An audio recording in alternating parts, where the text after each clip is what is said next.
आप सभी को राधा रानी के जन्मदिन की हार्दिक शुभकामनाएं। आइए इस सुंदर मौके पर सुनते हैं राधा रानी की एक सच्ची कहानी।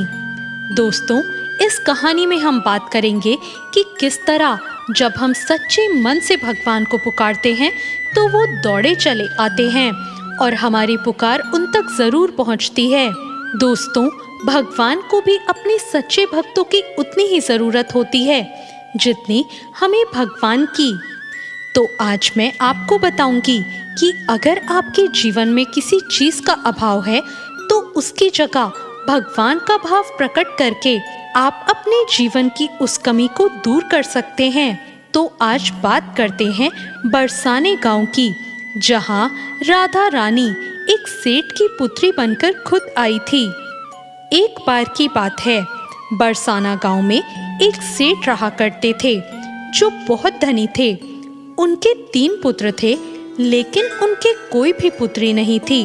कुछ समय बाद उनकी पत्नी का देहांत हो गया। सभी पुत्रों की शादी भी हो गई और सभी पुत्र अपने कार्यों में व्यस्त रहने लगे। पुत्रों को अपने बच्चों से, पत्नी से और कार्यों से फुर्सत ही नहीं मिलती। सेठ जी के दिल की बात सुनने वाला कोई भी नहीं था। सेठ जी को अब इस बात का और दुख सताने लगा कि उनकी कोई पुत्री नहीं है। अब वो इसी बात से परेशान होकर दुखी रहने लगे। एक बार एक महान पंडित उनके घर आए और उन्हें परेशान देखकर उनके दुख का कारण पूछा।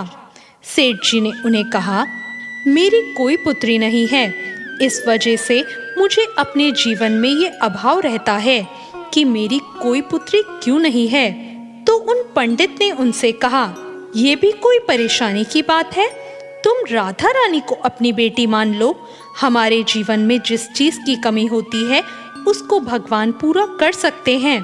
परेशान होने से क्या होगा? राधा रानी को दिल से अपनी बेटी मानोगे तो देखना, ये अभाव तुम्हें कभी नहीं सताएगा।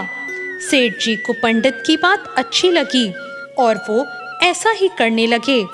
फिर वो राधा रानी की एक मूर्ति लेकर आए और प्रतिदिन उन्हें सबसे पहले भोजन कराते, भोग लगाते और फिर स्वयं भोजन करते। सोने से पहले राधा रानी के साथ खूब बातें करते। ऐसे करते करते वो दिल से राधा रानी को अपनी बेटी मानने लगे और वो इस बात का गम भूल गए कि उनकी कोई बेटी नहीं है। उन्हें अब इस बात का आभास होने लगा कि सच में उनकी एक पुत्री है। वो पूरे दिल से राधा रानी को ही पुत्री मानने लगे। जब तक वो उनसे बात न करते, उन्हें भोजन न खिलाते, उनका मन ही नहीं लगता था। एक दिन सेठ जी के घर एक चूड़ी बेचने वाली मणिहारन आई। वो मणिहारन अक्सर आती थी और सेठ जी की बहुओं को चूड़ियां पहना कर जाती थी। एक दिन जब वो चूड़ी बेचने घर पर आई, उसने सेठ के 3 बेटों की बहुओं को चूड़ी पहनाई। जब सेठ जी की बहुएं चूड़ी पहनकर चली गई तो उसके सामने एक और कन्या आई। उसने कहा, मुझे भी चूड़ियां पहना दो। चूड़ी वाली ने सोचा शायद सेठ जी के घर में कोई मेहमान आई हैं, तो उसने उनको भी चूड़ियां पहना दी। उसके बाद चूड़ी वाली सेठ जी से पैसे मांगने सेठ जी की दुकान पर गई और बोली, चूड़ी के पैसे दे दो। और उसने पहले से अधिक पैसे मांगे। सेठ जी ने कहा, क्या तुमने चूड़ी के दाम बढ़ा दिए हैं? तो उसने कहा, नहीं, मैंने चूड़ी के दाम नहीं बढ़ाए, परंतु आज मैंने 4 जनों को चूड़ी पहनाई है। सेठ जी ने कहा, पर मेरे तो 3 ही बहुएं हैं, तुमने 4 लोगों को चूड़ियां कैसे पहना दी?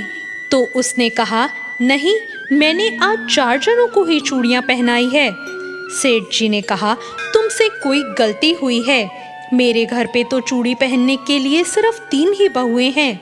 और सेठ जी ने ऐसा कहकर चूड़ी वाली को 3 ही लोगों के पैसे दिए। चूड़ी वाली भी बिना कुछ बोले चुपचाप पैसे लेकर वहां से चली गई। अब रात हुई, सेठ जी घर आए और हमेशा की तरह राधा रानी को भोग लगाकर खूब सारी बातें करके सो गए। उस दिन सेठ जी के सपने में राधा रानी आई और कहने लगी, बाबा, तुमने चूड़ी वाले को मेरी चूड़ी के पैसे क्यों नहीं दिए? जब तुम मुझे अपनी बेटी मानते हो तो तुमने मेरी चूड़ी के पैसे क्यों नहीं दिए? और ऐसा कहकर लाडली बेटी की तरह वो रोने लगी।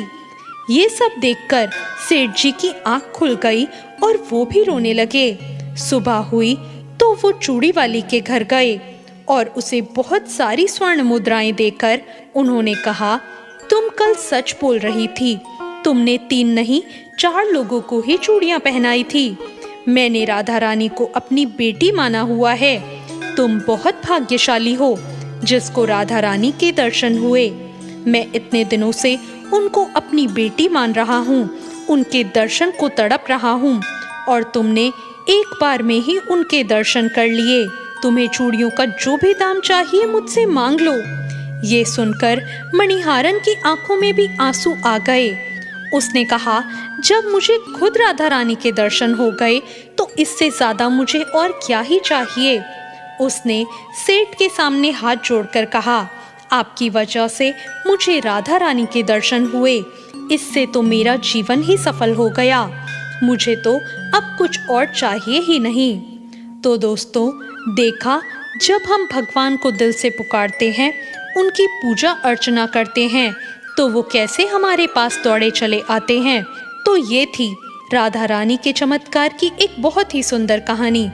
आपको ये कहानी अच्छी लगी हो तो मेरे चैनल को लाइक और सब्सक्राइब ज़रूर करें और कहानी के बारे में कमेंट करके ज़रूर बताएं। धन्यवाद।